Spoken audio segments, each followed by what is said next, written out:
Welcome back to Trump Daily Posts, the only channel cutting through the cultural noise. Everyone has already noticed that the modern progressive left, which spends its days preaching endless tolerance and demanding absolute inclusion for every conceivable identity under the sun, completely loses its collective mind the second you state a basic biological reality. You can march with all the activist flags you want, and you can demand respect for every new social label. But if you dare to stand up and point out that men and women are fundamentally different, the compassionate facade completely disintegrates and the vicious attacks immediately begin. It happens every single time. Let's roll the tape and look at the evidence. According to the Western Journal and recent game coverage, Indiana Fever player Sophie Cunningham stated in an interview that biological men should not compete against young girls and women in sports. She explicitly noted that while she does not hate the trans community, she believes Title IX and the rights of biological women need to be protected. Here's my take. That is a perfectly reasonable, mainstream position that the vast majority of the country agrees with. Let me have some fun with this for a second. Oh no, a female athlete thinks women actually exist. Sound the alarms, cancel the season, and call in the diversity police before someone accidentally plays a fair game of basketball. Returning to the facts. Actor Hugh Laurie publicly supported Cunningham's stance.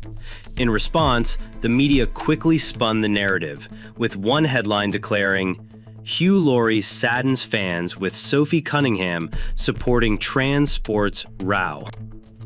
This is me talking now, not the reporting. Notice how the media frames this to manipulate the audience. They don't report that he made a valid point. They immediately frame him as a massive disappointment who is emotionally injuring the fan base. Joking aside, we know how this theater works. Quick, fetch the smelling salts. The Hollywood elites are weeping in their mansions because Dr. House didn't read from the officially approved progressive script. Back to the report. The backlash escalated into the real world at a recent Seattle Storm game. Opposing players showed up wearing attire stating, "Trans rights are human rights." Meanwhile, teenagers in the crowd holding wholesome signs that read, "Thank you, Sophie, for speaking up for girls," were approached by a woman identified as Storm co-owner Celeste Caton. According to the teenagers, Caton cursed at them, calling them effing insane, and told them she hoped Jesus would forgive them for their sin. The teenagers also alleged that as they were walking by, two other individuals attempted to trip them. I will argue this one. Contrast the player's message of human rights with the ownership's actual behavior. Grown adults cursing at polite teenage girls for holding a pro-women sign exposes the absolute, undeniable hypocrisy of these supposedly safe, inclusive spaces. It is pathetic. It is completely unhinged. It is totally backwards. They preach love.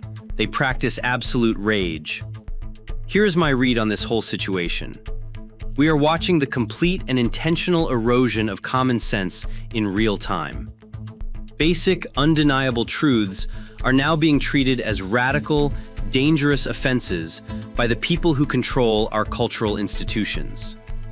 The rules and the goalposts just keep endlessly shifting, and biological women are the ones being forced to pay the ultimate price.